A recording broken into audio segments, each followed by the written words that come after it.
Bonjour à tous, je suis super content de vous retrouver. Moi, c'est un vrai plaisir. C'est Laurent, effectivement, vous m'avez reconnu. C'est pas Romain. Je suis en vacances, donc j'ai tout le temps qu'il faut pour participer à 20 minutes au carré avec une émission que j'ai prévue de longue date. On va en reparler tout à l'heure, mais qui me tenait à cœur.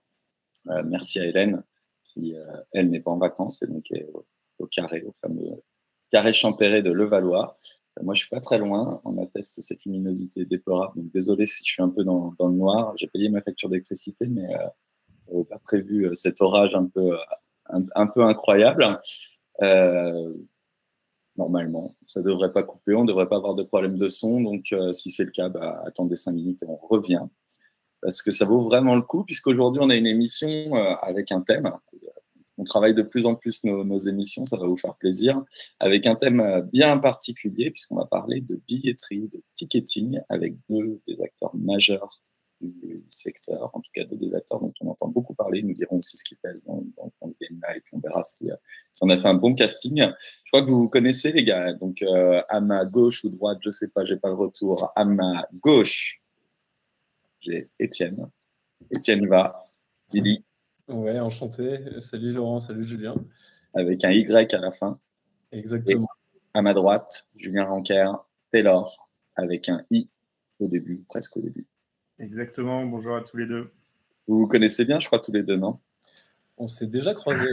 On s'est Oui. déjà croisés. On se croise régulièrement dans pas mal d'événements Web3 et ouais, on se connaît.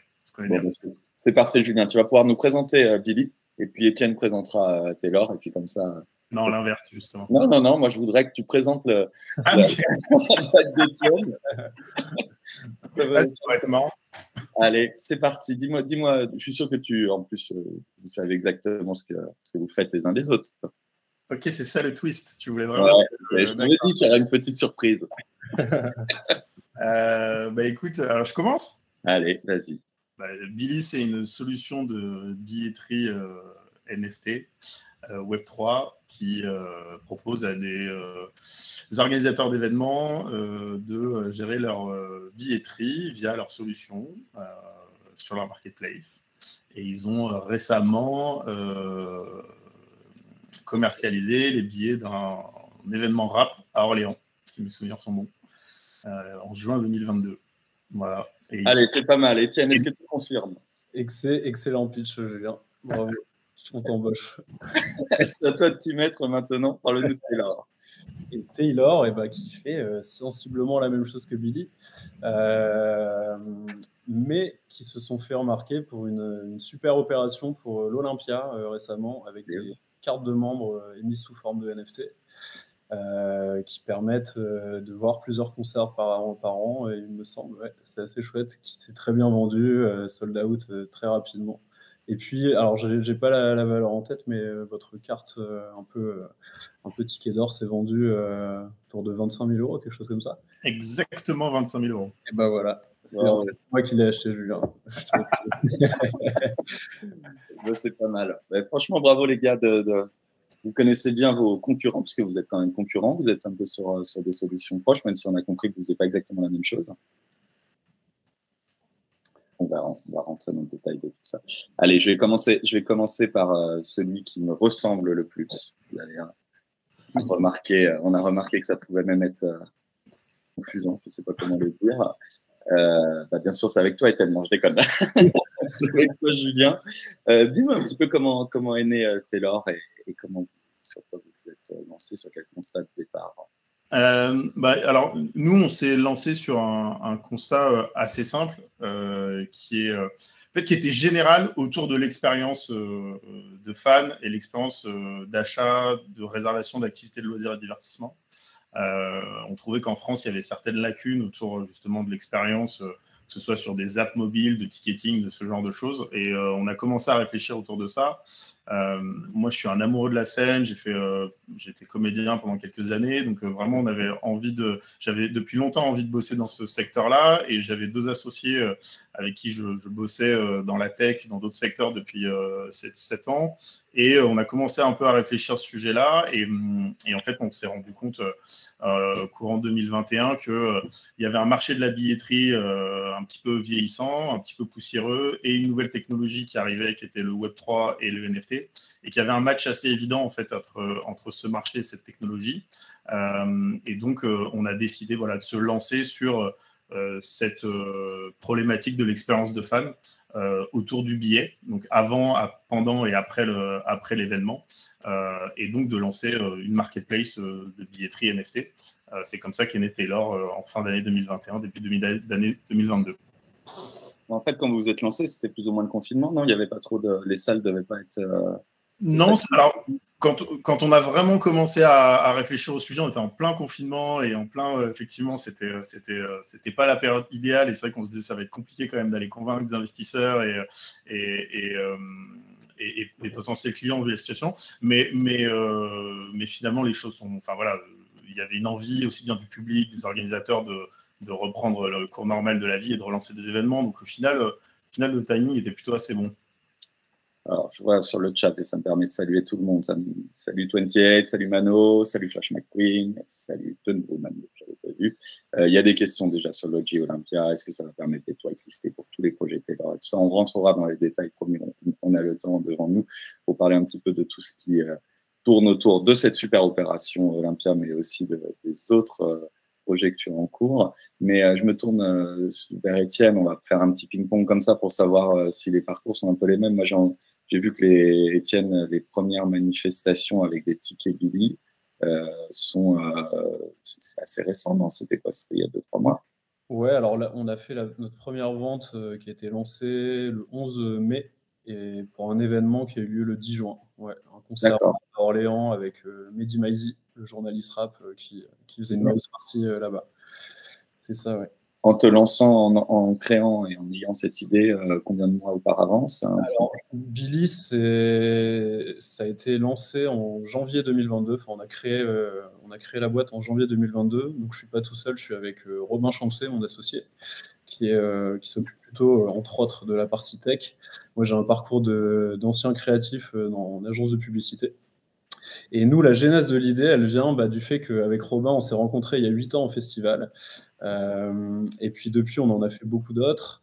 Et en fait, on s'est retrouvés confrontés très fréquemment, on va dire, aux 2 gros problèmes de la billetterie actuelle, qui sont la fraude et le scalping. On a une anecdote qu'on raconte souvent, mais on fait un festival qui s'appelle le Deckmantel à Amsterdam.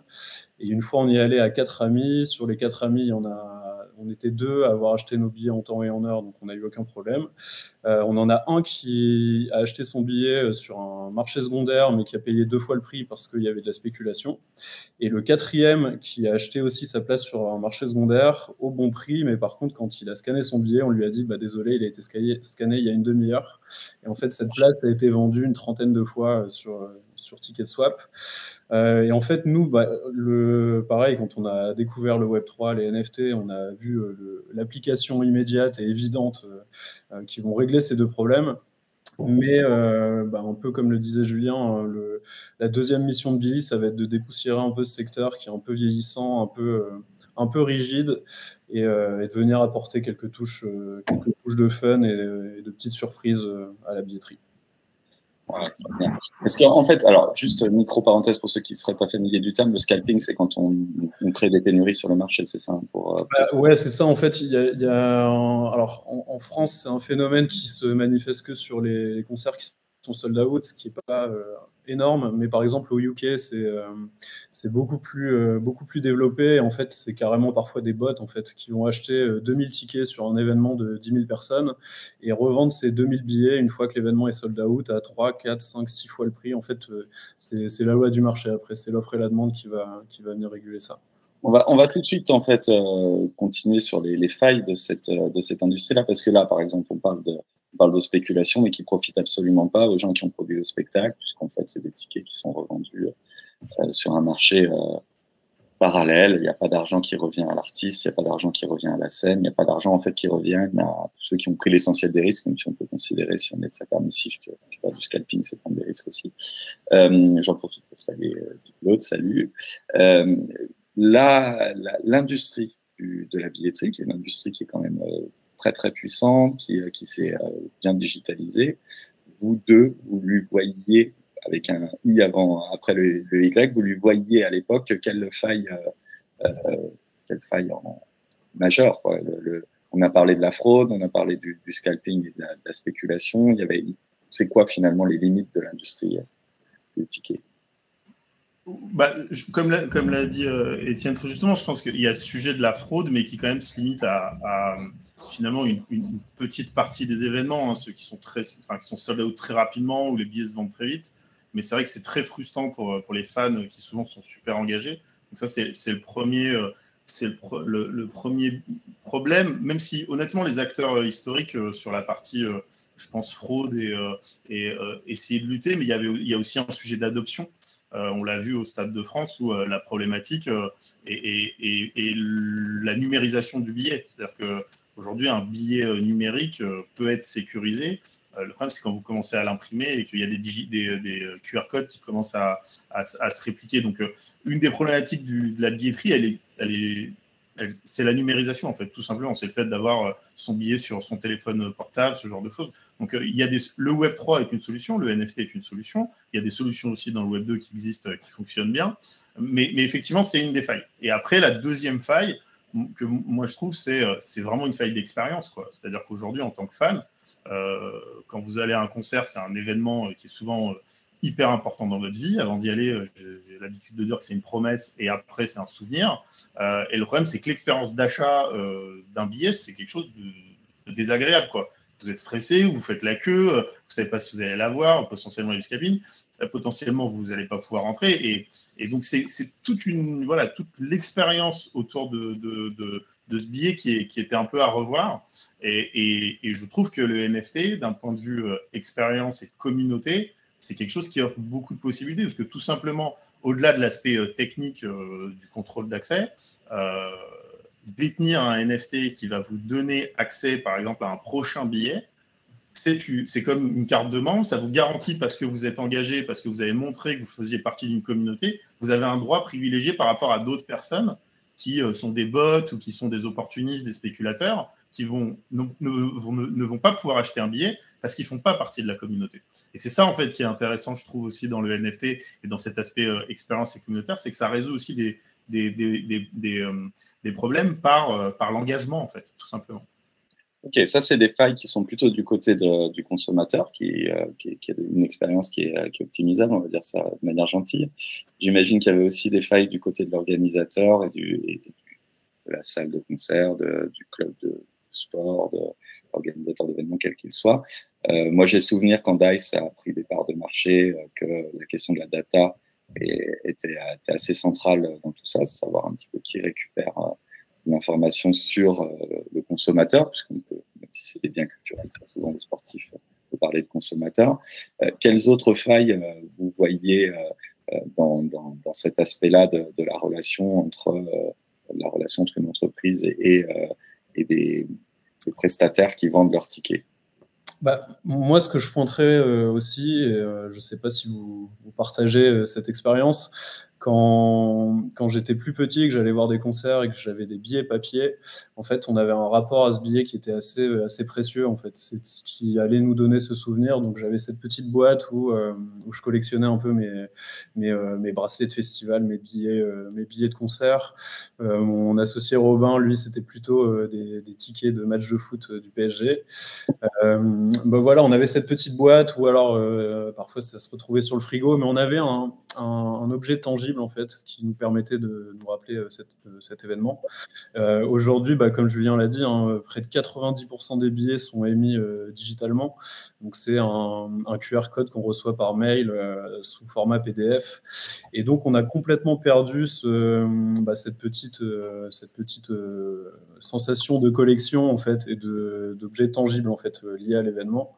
Et c'est là où le NFT va être forcément très pertinent aussi, en fait. C'est qu'on va avoir une trace à vie de cet événement, on va pouvoir se le remémorer, on va pouvoir y joindre des utilities qui vont être hyper intéressants. Enfin, il y a toute une continuité sur l'après-événement qui va être possible grâce au NFT, quoi. Ouais, parce qu'effectivement, Hélène, qui tweet en même temps, enfin qui chatte en même temps qu'elle réalise, nous dit elle garde tous ses billets de concert dans une petite boîte à chaussures. C'est vrai que les billets sont assez tristounes. Moi, j'étais au Parc des Princes ce week-end. La contre-marque, puisque déjà le ticket très souvent on l'enlève, en tout cas c'est une pauvre impression. La contre-marque, ça ressemble un peu à un billet d'avion. La contre-marque qu'on a aussi pour monter dans l'avion, c'est tout petit, c'est froissé. Quand tu achètes un billet de concert, le nom de l'artiste, il est en tout petit, tu le vois pas, et c'est d'une tristesse absolue, quoi. Alors que c'est une pièce de collection. Enfin, souvent, les gens collectionnent, c'est hyper dommage de ne pas en faire un support de création, quoi. Grâce à l'objet digital que tu peux collectionner, tu peux refaire du billet un support de création, une pièce de collection, et ça, c'est un peu la cerise sur le gâteau, mais c'est trop bien, quoi. Enfin, on va commencer par là sur les avantages, parce qu'on a parlé de ce qui n'allait pas de ce qui ne va pas encore, parce que l'essentiel du marché, évidemment, est au moins des acteurs historiques de la ticketterie à droite à gauche. Mais il y a déjà des solutions, vous avez déjà expérimenté des choses très concrètes. Donc, allez, lançons-nous. Je vais muter, j'ai mon chien qui a... C'est toi qui va te lancer, du coup, Étienne. On se lance sur cet aspect création. Qu'est-ce qu'on imagine, qu'est-ce qu'on a déjà fait pour rendre ces tickets beaux? Alors ouais, la première chose en fait, c'est que quand on va voir un artiste international qui a créé une scénographie incroyable, qui nécessite des centaines de techniciens pour être mise en place, c'est un peu déceptif d'avoir ce QR code qui est pas du tout habillé, qui reflète pas du tout en fait finalement toute la direction artistique que l'artiste a mise en place. Donc la première chose, c'est qu'on va pouvoir réinvestir le billet en termes de création. Il faut aussi oublier un peu l'objet physique, statique qui est figé. Un NFT, ça peut être une vidéo, ça peut être un GIF, ça peut être de la musique, ça peut être plein de choses. Donc nous, c'est un peu la première chose sur laquelle on éveille un peu nos clients, c'est de vraiment investir le billet en tant qu'objet de création à collectionner. Ce qui est hyper intéressant aussi, surtout, c'est de faire des sortes de co-branding, en fait, où on va s'associer à un artiste qui reflète bien la nature de l'événement et qui va éditer les billets pour l'organisateur. Donc ces billets seront peut-être des objets de collection qui vont ensuite prendre de la valeur. Donc ça, c'est quelque chose de tout nouveau. Et puis après, bien sûr, ouais, on va développer ça un peu plus par la suite. Mais ce NFT, en fait, au-delà d'ouvrir les portes d'un événement, il va permettre de déclencher plein d'autres choses, en fait. Des expériences sur place, de l'accès à du contenu après l'événement. En fait, il va continuer à vivre et il pourra être encore échangeable. Il aura intérêt à être échangé après un événement. On y reviendra sur son cycle de vie, mais rien que déjà sur l'aspect visuel, je crois que les vôtres, ils peuvent en tout cas changer d'aspect si on les a scannés, avec une sorte finalement de logique comme un POAP, comme ces jetons qui prouvent qu'on a participé à un événement. Il me semble que vous avez cette option, ou en tout cas cette option en tête, de le faire évoluer s'il y a eu un scan.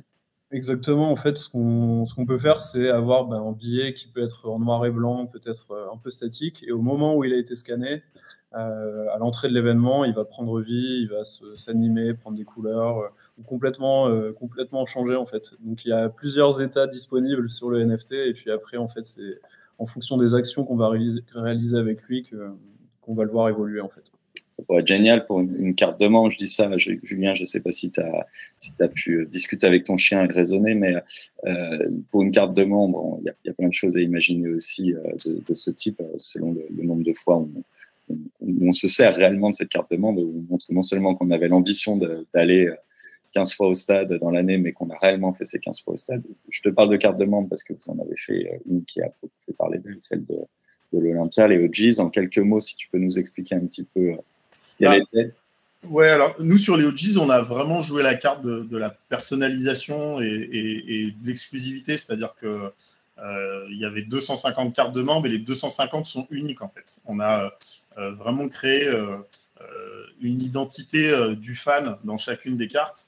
On a créé 250 avatars sous forme procédurale, donc, qui étaient représentés par un OG, donc un membre de la communauté, et l'avatar intégré dans le billet, donc qui représentait un visage en pixel art, et le nom de cet avatar qui était à chaque fois un nom à connotation musicale. Il pouvait y avoir Larsen Fluet, Pizzicato, Clinquant, enfin je sais pas tout. On a inventé 250 noms comme ça, je les ai plus en tête.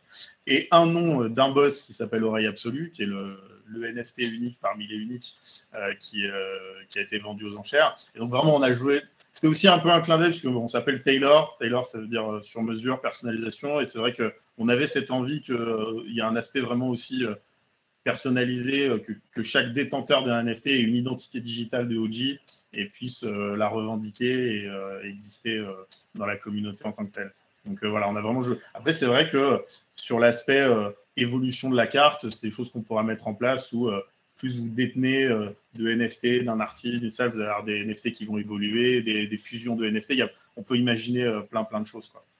Parce qu'il faut rappeler que c'est OGs et c'est pas pour retourner le couteau dans la plaie, Kevin. Je vois que tu dis que tu es dégoûté parce que tu n'as pas pu minter les OGs. Faut rappeler que ces OGs, ils donnent droit, pour certains, notamment pour celui qui a été vendu aux enchères, à des avantages à vie. Mais je crois que même pour les 200 ouais, en fait, il y avait pas mal de cartes. Vous aviez environ 10 à 15% de chances d'avoir accès à des concerts à vie. Et le OG...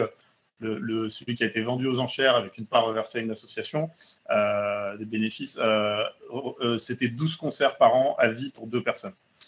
Donc, voilà. Et après, il y avait des Diamonds où c'était 4 concerts par an à vie pour 2 personnes, et le Gold, c'était 1 concert par an à vie pour 2 personnes. Donc voilà, il y avait en gros une vingtaine, 25 NFT, je crois, peut-être qui représentaient des avantages de ce type. Et plein de petits perks, plein de petits avantages comme le coup de vestiaire, des repas pour certains. Tous les détenteurs d'un NFT auront accès à vie en coup de fil à l'Olympia, ne paieront jamais le vestiaire et ne feront jamais la queue au vestiaire, seront invités à des événements exclusifs, à des événements virtuels aussi que l'Olympia créera prochainement, et effectivement auront accès en waitlist à tous les prochains drops de Taylor. Il y avait aussi des perks dédiés à la plateforme. Je check, on a répondu à ta question. Je crois que c'était. Alors, qui est-ce qui posait cette question? Mais en tout cas, voilà. Vous serez whitelisté pour les autres, les autres ventes. La réponse est prise. Si vous avez la chance d'avoir un OG. Il est encore temps d'en détenir. Le marché secondaire est ouvert. Il y en a pas mal. Ouais, complètement. On reviendra sur le marché secondaire. J'essaie d'être un peu linéaire dans le process d'adoption. OK. Une carte qui donne accès à vie à l'Olympia. Concrètement, ça veut dire qu'il faut aller chercher une contre-marque, réserver sa contre-marque sur un site. Comment ça fonctionne? Alors, c'est souvent, vous savez, on a pas mal de gens qui nous disent wow, c'est bien votre opération avec l'Olympia, mais franchement, c'est un coup de pub. Bon, voilà, ils ont fait des lifetime pass. En fait, ce qu'on se rend pas compte, c'est que derrière tout ça, il y a toute une expérience qui a été créée. Le détenteur du NFT, d'une carte de membre aujourd'hui, il aura intégré sur la plateforme toute la consommation de ses utilités, de ses perks. Donc, il va pouvoir, que ce soit pour assister au concert, pour récupérer ses boissons au bar, pour aller au restaurant, parce qu'il y a certains qui donnaient accès au restaurant, à chaque fois, il y aura des passes digitaux qui seront créés, qui seront consommés, et quand le NFT sera revendu, il y aura un suivi de chacune des utilités sur la plateforme, où on pourra suivre en temps réel la vie du NFT. Donc, c'est une toute nouvelle expérience de fan, en fait, qu'on crée. C'est qu'au-delà d'un billet, vous détenez une expérience à vie avec plein d'avantages et que vous avez un outil qui vous permet de suivre tout ça et potentiellement le revendre. Donc aujourd'hui, on a créé toute la gestion derrière aussi des utilités avec les QR codes qui permettent de scanner à la fois au bar, au vestiaire. Ça. Et donc tout ça, en fait, c'est une nouvelle expérience qu'on a créée aussi avec l'Olympia. On les équipe d'apps de scanning et donc voilà, c'est une nouvelle manière d'accueillir aussi les fans. Ça, les apps de scanning, Étienne, on en avait déjà l'utilité avant avec les billets imprimés, téléchargés. Ça a été pas mal controversé. On a tous en tête l'exemple de la finale de la Ligue des Champions avec les fans de Liverpool. C'est encore complexe de savoir exactement ce qui s'est passé, mais il y avait des faux billets qui circulaient et était évoqué à l'époque le manque de formation aussi des gens qui scannaient, qui sous pression étaient n'était pas forcément en mesure de détecter tout de suite ce qui était une copie, et pourtant, je pense, parler sous ton contrôle, une app de scanning, ça te détecte immédiatement si ton billet a déjà été scanné. Le NFT ne va pas changer grand-chose là-dessus. Quel est l'apport du NFT par rapport à tout ça? Bah, en fait, si tu veux, le NFT, c'est un asset numérique, mais cet asset numérique doit être capable de générer un QR code, en fait. Donc, si tu veux, nous, on travaille sur une version un peu plus sécurisée, où en fait, le QR code sera rotatif, c'est-à-dire que toutes les 5 secondes, en fait, il va changer. Et donc, bah, en fait, tu peux faire un screenshot si tu veux de ce QR code, mais il te mènera à nulle part parce que il est déjà foutu quelques secondes après. Mais oui, évidemment, en fait, le scan, c'est le nerf de la guerre. Pour un organisateur, surtout de festivals, nous, on va travailler avec beaucoup de festivals. La gestion des flux, la gestion d'arrivée des gens, en fait, c'est crucial pour eux parce qu'en fait, c'est dans ces moments d'attente que tu nourris des frustrations. On l'a vu, comme tu le disais, au Stade de France. Donc oui, c'est crucial. Après, comme je disais au tout début, en fait, si tu veux, nous, là-dessus, on ne va pas révolutionner quelque chose qui existe déjà. C'est juste que nos NFT vont générer un QR code qui lui-même sera scanné après. Okay. Je relais l'annonce de Mano qui nous dit il y a un bronze OGs aux enchères pour les intéressés. OGs, pour ma maman, si elle écoute, en tout cas dans mon vocabulaire à moi, c'est les Original Gangsters. C'est ça, c'est les pionniers d'un mouvement, notamment dans le rap. C'était les pionniers, c'est ça, tu confirmes, Julien? Ouais, c'est ça, c'est exactement ça. C'était une référence original, alors pas forcément au domaine du rap, parce que l'Olympia est tout ça généraliste, donc on ne voulait pas non plus être trop. D'ailleurs, il n'y a pas forcément de connotation rap ou hip-hop sur la technologie qu'on a créée. Voilà. Ok, bah, je salue les nôtres parce que nous aussi, on a eu nos OGs sur notre Discord. Il y a un canal qui leur est réservé, qui est plus très actif, je crois. C'était les premiers à nous avoir suivis avant même d'avoir acheté le NFT. Ils manifestaient leur intérêt pour le projet 20 000. Projet 20 000 dont je ne vous parle pas beaucoup ces dernières semaines, les amis. Je vous en parlerai à la rentrée avec Romain. Mais rassurez-vous, on a bien avancé et on est prêt. On va revenir après les vacances et on lancera la suite de tout ça. Une des choses qu'on a vues, nous, quand on a monté nos NFT, c'est avec nos amis Capsule Corp, que je salue, c'est la possibilité qu'on a en fait, c'est de programmer finalement le NFT, en tout cas le smart contract qui va permettre de monter, et notamment de programmer la chaîne de répartition de la valeur derrière. C'est des choses que vous envisagez aussi en termes de. On parlera du marché secondaire tout à l'heure, mais déjà sur le marché initial, vous nouez un contact avec tel organisateur de soirée, vous lui dites, bah, voilà, à la vente, il y a 20% de la vente qui part directement sur ton wallet, 10% pour nous, enfin, peu importe les quêtes, hein, mais il y a ce genre de choses aussi directement où ça ne se passe pas comme ça. Alors, vas-y, Étienne, ta réponse. Bon, en fait, sur la vente primaire, on n'a pas forcément ce genre de mécanisme. On va être plutôt sur de la compta assez classique. Par contre, le rôle des smart contracts est hyper intéressant sur le marché secondaire, en fait, parce qu'il va gérer lui-même la répartition des royalties. Donc, c'est-à-dire qu'une place qui va se retrouver, qui était à 50 € de base, qui va se retrouver, on va dire, à 60 € sur le marché secondaire, pour la première fois de l'histoire, en fait, le producteur de spectacle va toucher une partie de cette revente. Donc ça, c'est une ligne qui n'existait pas avant dans leur compta et qui apparaît un peu comme par magie. Julien, tu disais que sur l'Olympia, vous aviez... il y avait une association qui était dans les royalties. C'est des mécanismes qu'on va pouvoir enclencher maintenant. En fait, si un festival supporte, par exemple, une ONG en particulier, on peut bien sûr l'intégrer dans les royalties. Et en fonction de la vie des NFT après l'événement, il y a ces parts qui vont tomber automatiquement. Mais pour compléter, Laurence, sur les smart contracts, le truc qui change tout aussi, c'est la possibilité de bloquer les prix, en fait. C'est-à-dire que si un organisateur d'événements ne veut absolument pas entendre parler de spéculation, c'est le smart contract lié au NFT qui va dire « Ok, ce ticket à 50 €, il dépassera jamais 55 €. » Et en fait, la transaction ne sera jamais validée si la somme proposée est supérieure à ce qu'on a bloqué dans le smart contract. Ça aussi, c'est tout nouveau et c'est ce qui attire beaucoup de clients chez nous, hein, la possibilité de tuer complètement le scalping par ce biais. Ouais, je crois que John Carp nous nous déjugera si je me trompe, mais je crois que pour sa conférence à Lisbonne, c'est ce qu'il avait fait en fait. Et c'est vrai que la tentation pour certains de prendre plusieurs billets, de faire une petite culbute, surtout quand on organise une conférence autour des amateurs de NFT. On sait que globalement, la méthode, ça s'appelle pas du scalping, ça s'appelle l'investissement. On en achète 2 et le deuxième, on le revend double prix, ça nous rembourse et on joue avec cet argent-là finalement. C'est du classique, mais pour un événement, ça peut être très dommageable pour l'organisateur. Ouais, bien sûr, les artistes aujourd'hui se battent pour que les prix de leur concert soient le plus bas possible. Parfois, 1 euro près, ça peut engendrer des grandes conversations. Donc, c'est toujours dommage de voir une place à 2 fois le prix juste derrière, quoi. Je reviens à la linéarité du processus d'achat. Là. Il nous faut un wallet, du coup, pour aller dans un concert, un billet, un concert, une manifestation, quelle qu'elle soit, dont le billet est un NFT, ou vous avez d'autres solutions? Alors, il faut un wallet pour détenir un NFT, ça c'est sûr. Après, il y a plusieurs manières de détenir un wallet. Soit vous avez les wallets non custodial comme les wallets non hébergés comme un MetaMask par exemple, et donc vous détenez, vous arrivez sur une plateforme, vous connectez via votre wallet et vous récupérez votre NFT dans ce wallet-là.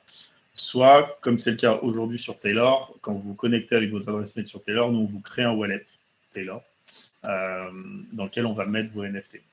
Donc ça, c'était un parti pris qu'on a pris sur la plateforme, de vouloir de permettre au grand public qui n'était pas du tout crypto-éduqué de pouvoir acheter un NFT très rapidement, une carte de membre de l'Olympia sans avoir de connaissance de crypto, de qu'est-ce qu'était un wallet, ce genre de choses. On a vraiment eu ce parti pris de commencer l'expérience Taylor de cette manière-là. Et on va migrer vers une expérience de plus en plus Web Pro. On va permettre aux personnes ensuite de venir avec leur wallet MetaMask, par exemple, et de transférer leur NFT sur ce wallet. Et ensuite, que le NFT fasse sa vie, parce que c'est tout ça l'intérêt du Web3, hein. C'est pas de faire une plateforme centralisée sur laquelle les NFT vont rester, c'est qu'ils puissent donner accès à des expériences sur d'autres sites ou d'autres plateformes. Mais c'est juste que voilà, nous on a fait ce parti pris. Je sais que Étienne, c'est pas votre cas. Vous avez tout de suite, il me semble, il y a un wallet connect sur Billy, il me semble. Ouais, c'est ça. En fait, on a les 2 options. La première qui est qu'on génère un wallet automatiquement à partir d'une adresse mail. Donc, en 40 secondes, on est capable d'acheter un NFT même en n'ayant pas de wallet.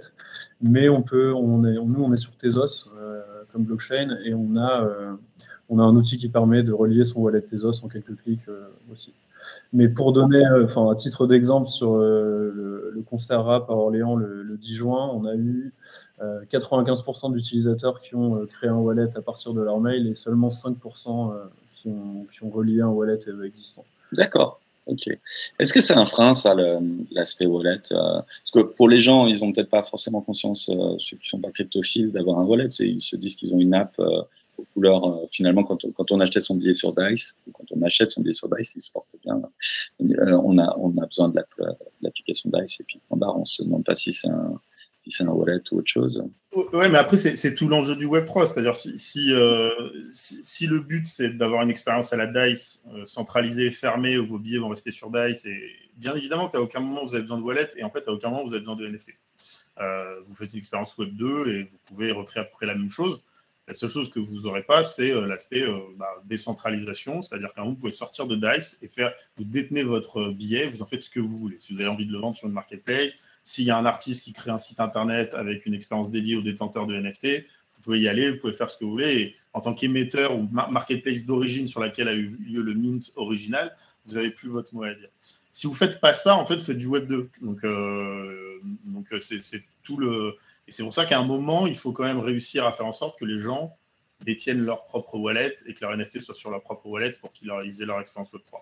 Il y a 2 manières de voir les choses. Souvent, c'est des discussions qu'on peut avoir entre entrepreneurs du Web3. Il y a 2 approches. Il y a ceux qui vont vous dire, moi, je veux éduquer les gens, leur apprendre ce que c'est un wallet, leur faire comprendre, les éduquer à toute cette UX un peu pourrie aujourd'hui du Web3 où c'est hyper compliqué d'acheter de la crypto, enfin bref, toutes ces choses-là, mais c'est comme ça qu'ils vont rentrer dans le Web3. Et puis il y a les gens comme moi qui disent non, les gens ils s'en foutent un peu de tout ça. Eux, ce qu'ils veulent, c'est une expérience. On va les amener de la manière douce. Et quand les technologies évolueront petit à petit et que les choses seront de plus en plus simples pour sortir les NFT et aller en faire ce qu'on veut, bah, en fait, l'expérience se fera de manière plus douce. Donc voilà, il y a un peu deux approches.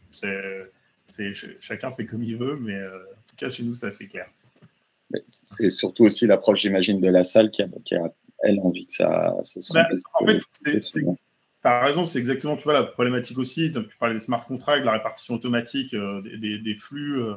Faut savoir que si tu fais un smart contract et que de smart contract, tu renvoies directement de la monnaie à crypto, il faut que la salle ait un wallet qu'elle récupère. Et ça aussi, il y a de l'éducation à faire. Et aujourd'hui, les choses vont se faire petit à petit. Donc, nous, par exemple, pareil, avec l'Olympia, il n'y a pas eu de répartition automatique via le smart contract sur la vente primaire du chiffre d'affaires. Ça s'est fait de manière comptable très simple, mais tout simplement parce que les choses vont venir petit à petit. Il faut. Et chez vous, Étienne, les clients que tu as ou que tu vas avoir, parce que j'imagine qu'il y en a dans le pipe, ils sont sensibles à la démarche Web3 ou ils sont sensibles à la nouveauté? Ils sont sensibles à ton discours? Globalement, ils ont tous très envie d'essayer, en fait. On a rencontré la quasi-totalité des tourneurs français. Donc, les tourneurs, c'est les maisons de production qui vont faire voyager les artistes dans tous les festivals, les salles de concert, produire leurs spectacles. Globalement, ils ont tous très envie d'essayer parce qu'ils ne sont pas forcément satisfaits des billetteries avec lesquelles ils bossent. Ça, c'est plutôt à notre avantage. On est dans un milieu assez volatile où en fait, de toute façon, un tourneur n'est pas forcément affilié à une billetterie, à part dans quelques cas. Mais globalement, ils ont tous très envie d'essayer. Et en fait, finalement, l'envie d'essayer est un peu supérieure à la contrainte de créer ce wallet pour recevoir l'argent, tout ça. Parce que finalement, en fait, quand on trouve les bons mots et qu'on les accompagne bien, il n'y a jamais de problème, quoi. Après, côté utilisateur, nous, on a pris le parti de pas non plus trop appuyer sur le côté NFT, c'est-à-dire que donc, dans l'application qui va sortir dans quelques semaines, on va pouvoir acheter un NFT en toute simplicité en euros avec sa carte bancaire sans aucun problème. Mais si on souhaite connecter son propre wallet, payer en crypto parce qu'on a un peu de crypto, c'est complètement possible. Après, nous, notre rôle, c'est juste de guider l'utilisateur sur ces questions-là avec une FAQ assez complète qui va permettre de répondre à leurs questions de manière très simple, quoi. Justement, moi je vais dérouler la FAQ côté chat chez nous. Il y a Robin Chancet, je crois que tu le connais un petit peu, qui pose du coup une question plutôt à Julien. Est-ce que c'est exactement ce que tu disais, entre entrepreneurs du Web3, vous avez des discussions assez pointues. Les clés privées, qui les gère chez Taylor? On peut transférer son NFT Taylor sur MetaMask, en interrogation. Et à Julien, au cas où je me serais couvré sur l'attribution. Alors, les clés privées, elles sont chez nous, mais elles sont cryptées, c'est-à-dire qu'en fait, on n'y a pas accès. Donc, c'est une manière on a des wallets chez Taylor, mais on les a encryptés. Après, c'est un peu technique, je ne suis pas l'expert, mais ce qui fait qu'en fait, on n'est pas vraiment sur des custodial wallets. C'est-à-dire que c'est pas nous, on ne peut pas faire ce qu'on veut, quoi. Donc, personne chez nous a la capacité à rentrer dans un wallet et faire ce qu'il veut avec. Ça, c'est le premier point. Et deuxième point, on ne peut pas encore transférer les NFT Taylor sur un MetaMask, mais on pourra d'ici peu. C'est quelque chose qu'on a sur notre roadmap et qu'on développera, je pense, avant la fin de l'année 2022. Ils sont mintés sur quelle blockchain, en fait, Polygon. D'accord. Merci pour ces bonnes questions d'entrepreneur. Voilà, moi j'en ai une mauvaise, mais qui m'intéresse quand même en bon doute que je suis. Quid des zones où on n'a pas de connexion, quand on doit montrer son MetaMask et qu'on ne peut pas son MetaMask, mais du coup son wallet de chez vous, dans un festival, dans une zone sans réseau, ce qui est quand même pas complètement de la science-fiction, ça nous arrive les uns les autres d'aller dans ce genre de festival. Comment on fait? Est-ce que vous avez une solution à ça? Alors ça, les solutions de QR code dans des zones blanches, c'est un problème un peu, j'allais dire vieux comme le monde, mais qui existe effectivement. Toute la problématique, c'est de réussir à faire des apps, aussi bien côté utilisateur et côté scanner, donc organisateur et fan, qui en fait permettent de matcher sans avoir de réseau, quoi. Donc après, ça, c'est des sujets techniques. Moi, par exemple, on vient de la mobilité, on a développé des apps type Uber. C'est pareil, il faut que votre app elle continue à fonctionner, même quand vous n'avez pas de réseau. Vous commandez votre chauffeur, l'app elle continue à fonctionner, vous ne voyez rien, mais en fait elle attend de trouver du réseau pour envoyer les calls et que ça fonctionne derrière. Donc, bref, il y a plein de solutions techniques qui existent. D'accord. Mais je pensais plutôt l'adresser à Étienne, celle-ci, parce que tu m'as intrigué avec ton histoire de QR qui change toutes les X secondes. Non, mais c'est hyper intéressant aussi, évidemment, Julien. Mais ouais, chez vous aussi, c'est une solution qui s'accommode plutôt bien des conditions de terrain qui sont pas toujours. Parce qu'il y a la zone blanche, mais il y a aussi, c'est un autre aspect. Si demain 80 000 personnes doivent rentrer au Stade de France avec une solution app. Oui, bien sûr. Nous, en fait, ce qu'on propose dans notre app, ça va être la mise en cache du QR code, ce qui permet en fait de l'afficher très facilement, même sans réseau. Et après, en fait, il y a aussi autre chose qui s'améliore avec le temps, c'est que ces fameux festivals où à l'entrée, tu as un trou pendant 2 heures de réseau parce que tout le monde est en train de surcharger l'antenne, parce qu'ils n'ont pas mis en place les moyens suffisants, c'est plutôt fini ça en fait. Nous, en parlant aux organisateurs de festivals, c'est la première chose dont ils s'assurent, c'est de tirer une ligne de fibre pour avoir une connexion Internet suffisante.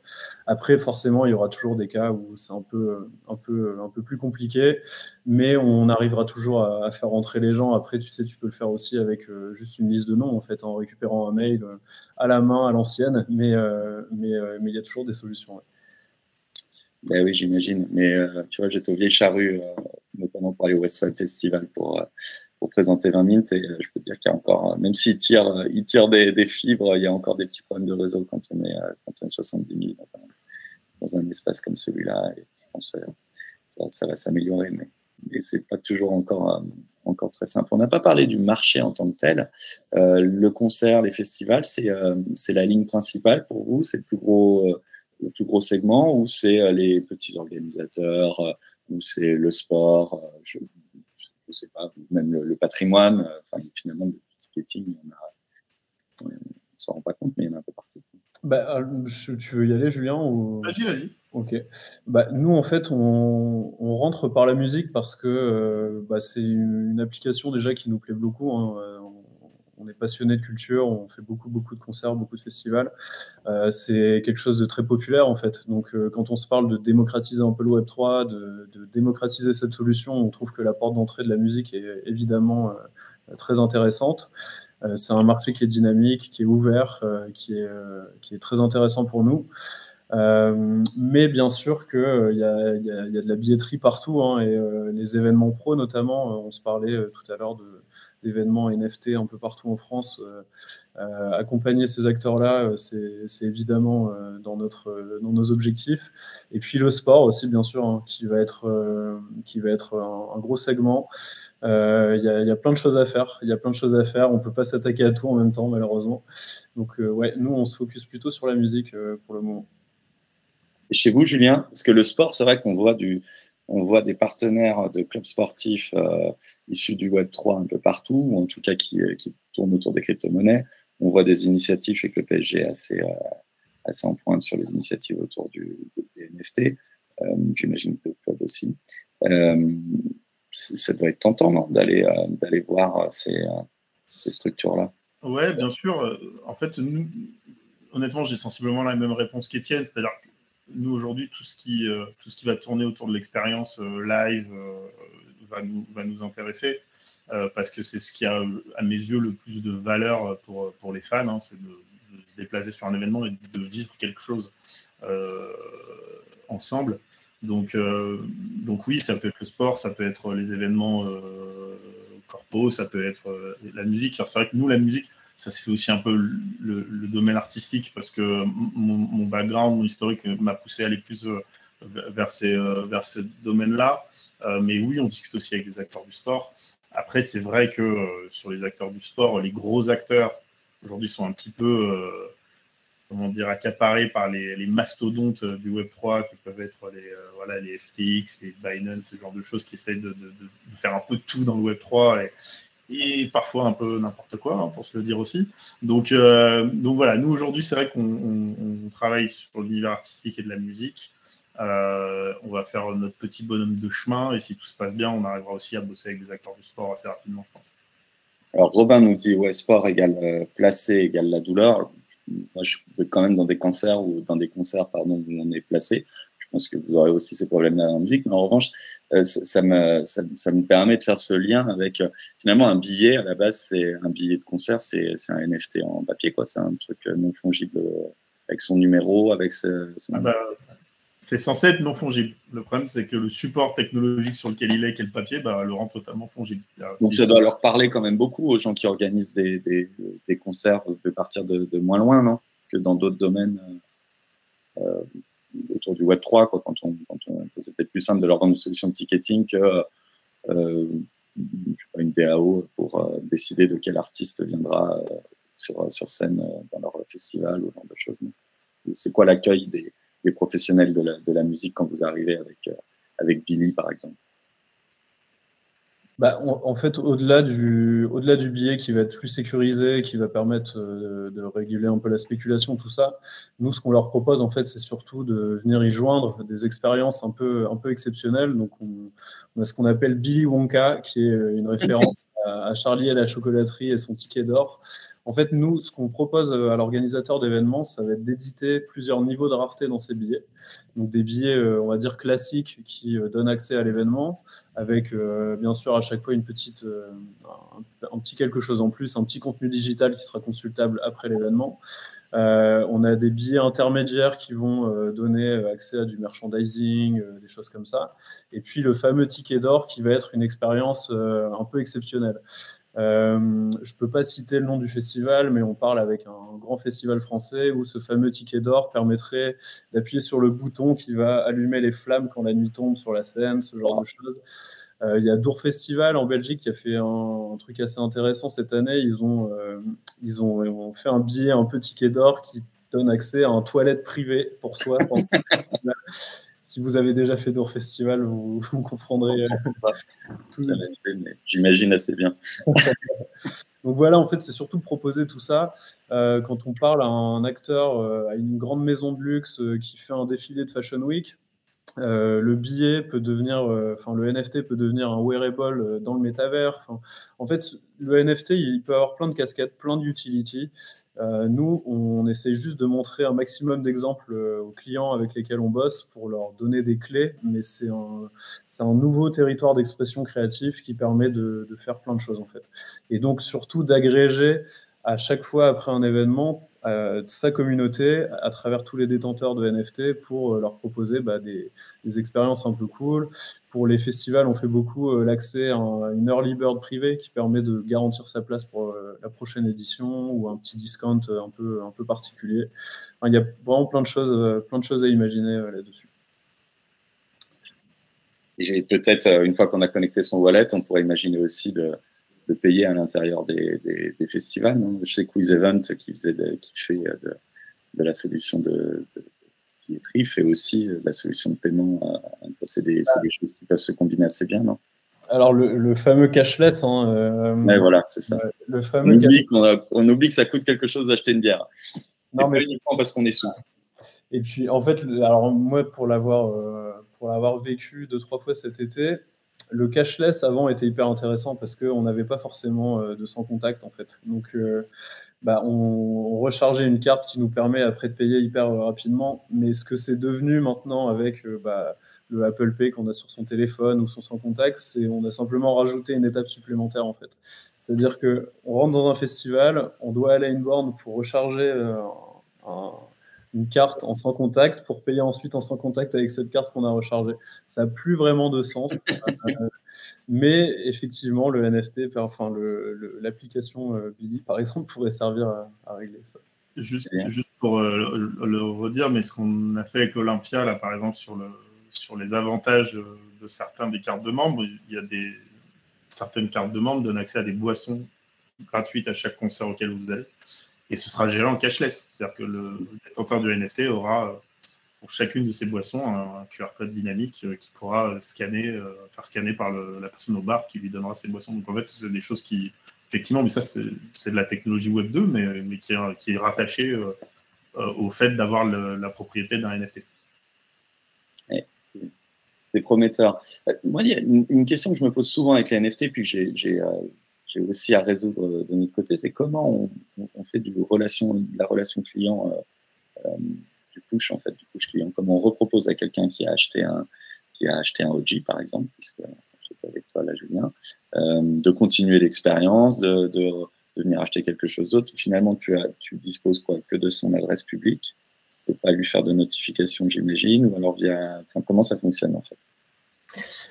Alors, c'est effectivement une problématique du Web3, c'est comment on va gérer la relation client quand quand le détenteur d'un NFT devient indépendant et voilà, vous avez juste son adresse publique, effectivement. C'est un changement de paradigme, hein, c'est une des grosses problématiques, c'est comment on fait venir les gens à soi, les détenteurs, en les appelant, en faisant de main, en disant, voilà, j'ai créé une expérience, venez à cette expérience, plutôt qu'aller les chercher, leur envoyer des notifs, ce genre de choses. Donc, c'est, je pense, bénéfique pour l'utilisateur parce que c'est lui qui a la décision. Et de toute façon, c'est tout le changement de paradigme du Web3 où vous étiez simple consommateur et vous étiez le produit, finalement, parce que c'était vos data. Et là, en fait, vous êtes propriétaire d'actifs et c'est vous qui avez le pouvoir. Et en fait, l'objectif des marques, maintenant, ça va être d'attirer les gens qui ont des NFT et qui ont ces actifs-là. Donc, c'est un changement de mindset. Donc, il va falloir créer des expériences, créer c'est ce qu'on essaye, nous, de faire chez Taylor. On a bien notion qu'à un moment, on ne connaîtra pas forcément les gens. Aujourd'hui, c'est encore le cas, parce que, comme je l'ai dit, les NFT sont toujours chez nous. Mais quand les NFT vont commencer à partir, on n'aura pas forcément le contact avec les détenteurs. Tout l'intérêt, c'est de créer des plateformes sur lesquelles l'utilisateur va avoir un intérêt à revenir, parce que quand il va venir, il va pouvoir potentiellement gagner des rewards, on va gamifier la plateforme, on va faire en sorte qu'il y aurait un intérêt à eux à venir. Et ça, c'est un changement de mindset complet qui va s'opérer. Mais j'ai pas de doute sur le fait qu'aujourd'hui, toutes les boîtes, que ce soit dans le divertissement, dans le luxe, dans le retail, vont justement switcher sur ces approches-là, quoi. Parce que ce qu'on voyait, Étienne, sur le mouvement, je ne suis pas un expert de la billetterie, mais ce que moi, j'avais l'impression de voir, c'était des acteurs des plateformes qu'on connaît tous, mais notamment YouTube, là, en l'occurrence, qui s'investissaient, ou rentraient petit à petit dans le monde de la billetterie parce que les gens rentraient dans cette expérience de consommation de concerts par le contenu. D'abord, on voit un clip, on s'éclate, on se dit tel artiste, j'aurais envie de le voir sur scène, et YouTube proposait le one click, et puis il est justement en concert pas très loin de chez toi. Cette entrée par le contenu, c'est quelque chose que vous imaginez créer aussi. J'ai entendu que tu disais que tu allais mettre peut-être, pourquoi pas, du contenu après coup, une fois qu'on a acheté, mais comment on attire d'abord les gens là-dessus? En fait, on va dire le Web 2 pour les artistes, ça a été surtout l'occasion d'agréger leur communauté. En fait, c'est-à-dire que si on parle des dinosaures de la billetterie, leur force pendant très longtemps, ça a été d'être le plus grand réseau de distribution. En fait, c'est si je veux aller voir un concert, je vais sur leur site. Tiens, je vois qu'il y a Muse au Stade de France, pourquoi pas. Aujourd'hui, en fait, un artiste, il va communiquer sur Instagram, il va faire une story pour dire, bon, voilà, je suis en concert à Lille dans 2 semaines, la billetterie, elle est ici, swipe up, et c'est terminé, en fait. Donc ça, c'est là où nous, on a une opportunité qui est assez énorme, c'est que l'artiste, en fait, est maintenant, lui-même fait sa promotion, en fait. Donc, c'est un biais qui est hyper intéressant pour nous. Après, effectivement, les gros acteurs se lancent pas mal là-dedans. J'ai vu ce matin un article passer, Spotify va expérimenter de la billetterie directement via Spotify. Les biais sont multiples. Nous, on s'adresse quand même plutôt, on va dire, aux fans inconditionnels d'un artiste qui vont les suivre directement sur leur réseau et qui vont avoir un rapport très direct avec eux, en fait. Et pour l'artiste qui voudrait recontacter les gens qui étaient à son concert, leur proposer, je sais pas, par exemple, la vidéo du concert, ils passent par vous pour obtenir les données, ils font... En fait, nous, ce qu'on leur propose, c'est de lier du contenu au ticket, en fait, au NFT.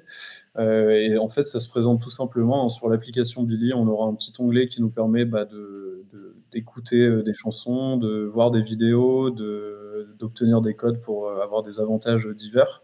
Et on passera simplement par une notification dans l'application. Tiens, tu es allé voir Orelsan il y a 2 semaines, il vient de publier un titre exclusif auquel tu as accès. C'est comme ça que nous, on leur propose de communiquer. Et après, ensuite, il faut savoir que tous les artistes aujourd'hui ont des community managers. Il suffit simplement de rajouter une corde Discord à leur arc et puis ils vont pouvoir animer facilement leur communauté. Mais oui, on change vers quelque chose de plus... Bah, tu connais très bien, Laurent, vu que vous en avez un plutôt actif. Mais ouais, Discord va être un très bon outil aussi pour agréger et animer des communautés. Robin nous dit que Orelsan, si tu nous écoutes, Billy est à ton service. Le Web3, Julien, tu disais que tu as bossé notamment, tu as proposé des applications dans l'univers de la mobilité. Je ne connaissais pas exactement ton parcours avant que tu montes Taylor. Tu y es tombé comment? On a parlé de ta passion pour la musique, mais le Web3, ça éveille quoi chez toi? C'est une technologie. C'est une technologie, enfin, pas le Web3. Le NFT est une technologie. Le Web3, pour moi, c'est ce que j'expliquais. C'est un changement de paradigme. C'est la définition du Web3, c'est-à-dire la décentralisation, la propriété d'actifs digitaux. Donc, ça, honnêtement, je pense que Étienne en a déjà parlé avec Robin. Quand on comprend le truc et qu'on se dit waouh, c'est juste dingue. En fait, moi, j'ai eu l'impression qu'on passait d'un monde digital en 2D à 3D, quoi. Non, mais vraiment, je me suis dit, en fait, on vient de créer une nouvelle dimension dans l'univers digital et ça va tout changer. Et c'est vrai qu'à un moment, ton cerveau rentre en ébullition et tu te dis, mais tout ce qu'il est possible de faire d'un coup, quoi. Et donc, ça a évoqué ça, en fait. Et je pense que quand tu as ce déclic-là, ben, tu es convaincu qu'il faut foncer.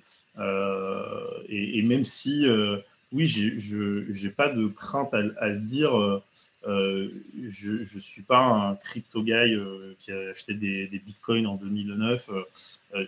J'étais assez ignorant jusqu'à 2021 de ces technologies-là. Mais en revanche, bossant dans la tech depuis 7 ans, j'ai cette sensibilité qui fait que j'ai compris tardivement peut-être, mais j'ai compris ce que ça pouvait apporter d'un point de vue utilisateur.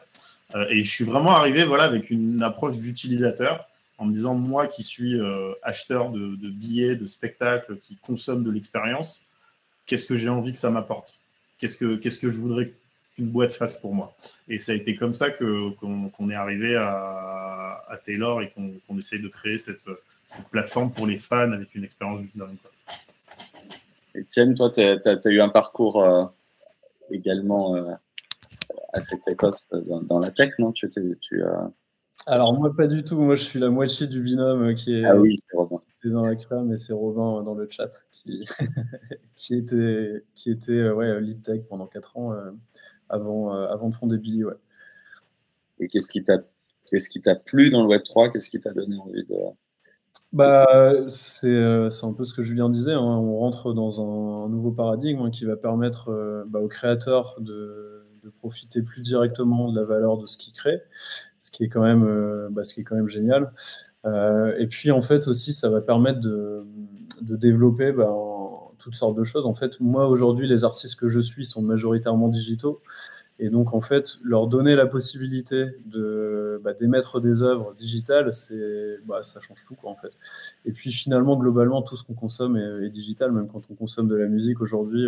On achète encore quelques vinyles de temps en temps, mais la plupart du temps, on est sur des supports digitaux. Et ouais, c'est un changement complet. Je pense qu'on est encore au balbutiement de ce changement. On va voir un peu ce qui va se passer dans les années à venir, mais on sent qu'on est face à une vraie révolution. Tu as déjà acheté un NFT musical ou pas encore? Pas encore. Pas encore de musique. Mais ouais, il y a beaucoup de plateformes qui existent et qui proposent ça. Ouais. Nous, on a acheté notre générique que vous entendiez tout à l'heure. On l'a acheté à Buffalo comme ça sous forme de NFT. Et du coup, on s'était un peu penché sur ce qui existait, notamment chez Pianity et tout ça. Et c'est pareil dans la relation entre le fan et l'artiste. Ça ouvre beaucoup de possibilités. J'imagine que ça pourrait être des partenaires pour vous, par exemple, Julien, non? Oui, bien sûr. Kevin, que je connais bien de Pianity, on a déjà eu des discussions de partenariat sur... T'achètes un MP3 en NFT, tu as une place de concert Taylor. T'achètes un billet chez Taylor, tu as des NFT Pianity. C'est des discussions récurrentes qu'on a avec tous les acteurs Web3 d'univers connexe, quoi. Bon, on approche de la fin de l'émission. On n'a pas eu énormément de questions aujourd'hui. C'est que ça devait être assez clair. Ou alors qu'on a perdu tout le monde. Je vois que la pluie s'est arrêtée à Paris. Je ne sais pas si c'est pareil ailleurs, mais c'est peut-être pour ça qu'on vous a perdu. Puis surtout, on n'avait pas de quiz. Hein. Désolé, les amis, on ne vous a pas fait de quiz cette semaine. C'est moi, mais à coup pas. J'ai été un peu... je suis en vacances. Voilà. Je ne rien. J'ai un peu levé le pied, mais promis, dès la semaine prochaine, il y aura un quiz, il y aura un NFT à gagner de nos invités. Là, je ne savais pas quand il est partagé. Donc je ne me suis pas employé à ça.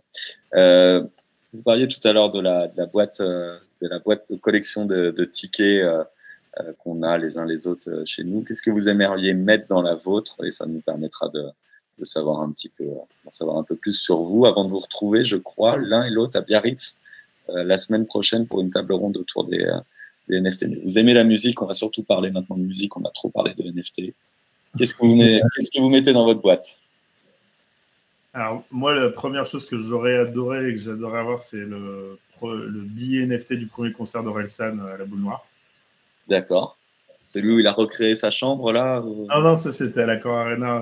D'accord. Mais non, son premier concert, je crois que c'était en 2008 à la Boule Noire à Paris.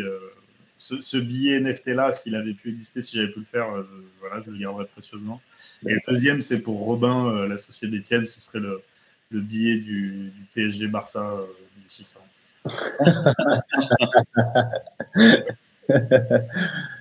Il aurait suivi du match aller, Robin.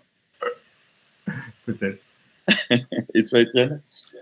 Et bah moi, je pense que j'aurais bien aimé avoir le fameux billet de la rencontre avec Robin. Hein. Ça aurait été joli d'avoir ce ticket, le ticket du festival pendant lequel on s'est rencontrés. Mais ouais, c'est vrai que c'est chouette ça. T'as pas gardé le bracelet parce que c'était ça qu'on gardait avant. Un bracelet et des bactéries. Exactement, ouais, exactement. Vous auriez pu le mettre de côté. Et bah, je crois qu'il n'y avait même pas de bracelet dans cette édition. Ah, mince. Bon, Robin propose, parce que c'est la tradition dans 20 minutes au carré, l'émission pour ceux qui sont là depuis longtemps, ils le savent. En règle générale, les deux invités finissent par bosser ensemble. Donc voilà, Robin propose, est-ce qu'il y aura un jour un partenariat Billy by Taylor ou Taylor by Billy, je ne sais pas. Franchement, avec plaisir. Hein. Avec plaisir, il faut que l'occasion se présente. On s'entend très bien et ce serait avec grand plaisir. Bon, bah, parfait. Bah, première occasion de collaborer, nouvelle occasion de collaborer. Mais les gars, il va falloir passer sur Polygon pour ça. Quoi. Ah. La guerre Tezos Polygon. Bon, vous êtes bien sur Tezos, non? Ouais, on est très bien. On est très bien. Ouais, et puis en fait, nous, ça nous permettait d'accélérer très vite au début. On a rejoint un super incubateur qui s'appelle Pirates Labs, qui est très affilié à Tezos. On a reçu Bilal à 20 minutes au carré, il n'y a pas si longtemps que ça, qui nous a parlé de Pirates Labs. Donc nous, ouais, le go-to-market était beaucoup plus rapide en s'installant sur Tezos. On verra après par la suite ce qui va se passer, mais on aimerait être cross-chain assez rapidement pour pouvoir bosser avec Taylor très prochainement. Tartine qui nous dit qu'elle a ses Dogami sur Tezos. Moi aussi, je vous rappelle qu'on a. Moi aussi, j'ai des Dogami sur Tezos. Et ben voilà, tu vois. Et Robin te prévient que, un peu avec ces deux accents circonflexes que j'ai jamais vraiment réussi à interpréter, et que le merge s'approche, qu'on est en plein dedans. On va attendre de voir comment ça se passe complètement avant de basculer dans l'environnement Ethereum élargi, si j'ai bien compris et bien traduit ces deux petits flex. 19h33, je pense qu'on a fait une belle petite discussion autour des tickets, de la billetterie et de la musique, même si on aurait dû parler plus de musique. On est trop sérieux, on parle énormément de Web3 et pas assez de ce qui nous réunit les uns les autres. On en parlera la prochaine fois, vous reviendrez. Vous nous montrerez la boîte à chaussures avec des beaux NFT dedans qui seront tous en couleur parce que vous les aurez scannés à l'entrée et qui vous donneront droit à plein de choses tout au long de votre vie. Moi, ça m'a vraiment beaucoup parlé. J'avais pas mal de questions encore en suspens sur l'avenir de la billetterie et vous avez toutes les réponses. Donc, ça y est, on va avoir des billets NFT un peu partout et on les pommera plus. Ça me fait bien plaisir. Merci les gars. Merci à toi Laurent. Merci, salut Laurent. Étienne, salut Julien, à très vite. Hélène, merci beaucoup pour la réalisation sans faille. Et puis merci à toute la communauté, à Audrey qui vient de me saluer aussi, à Bitload, Robin, tous ceux qui étaient là ce soir et qui nous ont fait l'amitié de nous suivre en live. Pour les autres qui découvraient ça en replay. Sachez que la prochaine émission aura lieu mardi à 18h30 et que j'ai complètement oublié quel était le thème, puisque c'est Romain qui l'animera. On alterne en ce moment. Je le salue s'il nous regarde. À très vite et puis portez-vous bien. Ciao. Salut tout le monde.